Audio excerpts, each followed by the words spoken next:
Iran Israel সংঘাত ক্রমেই রূপ নিচ্ছে ভয়াবহ এক যুদ্ধনাট্যে। শুরু থেকেই ইসরায়েল তার গোয়েন্দা নেটওয়ার্কের মাধ্যমে একের পর এক টার্গেট কিলিং চালিয়ে ইরানের শীর্ষ জেনারেলদের হত্যা করেছে। কিন্তু এবার পাল্টা চাল দিয়েছে তেহরান, তাও এমনভাবে যা দিশেহারা করে দিয়েছে ইসরায়েলকে। ইরানি মিসাইলের আঘাতে ধ্বংসস্তূপে পরিণত হয়েছে ইসরায়েলের সামরিক গোয়েন্দা সংস্থা আমান ও মোসাদের প্রধান দপ্তরের গুরুত্বপূর্ণ অংশ। থার্ড কিংবা আয়রন ডোম কোনো প্রতিরক্ষা ব্যবস্থাই ঠেকাতে পারেনি এই হামলা।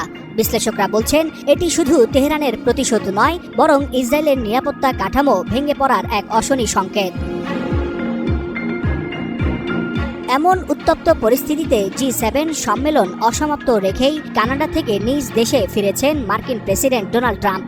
নিজ দেশের নাগরিকদের দ্রুত ইসরায়েল ছাড়ার নির্দেশ দিয়েছে চীন। আর ইরান হিব্রু ভাষায় হুমকি দিয়ে জানিয়েছে ইসরায়েলের প্রতিটি ইঞ্চি এখন তেহরানের বৈধ টার্গেট।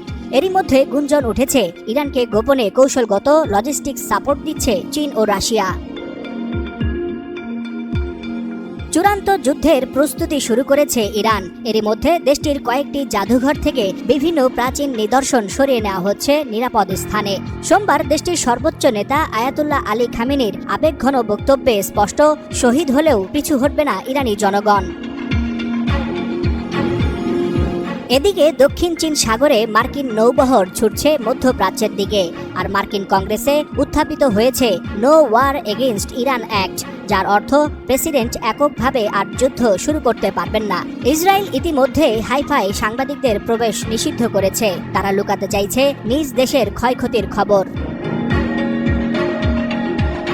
সামরিক বিশ্লেষকরা সতর্ক করছেন এই যুদ্ধ শুধু দুই দেশের মধ্যে সীমাবদ্ধ নয়, হয়তো এই সংঘাতেই জন্ম দিতে চলেছে তৃতীয় বিশ্বযুদ্ধ।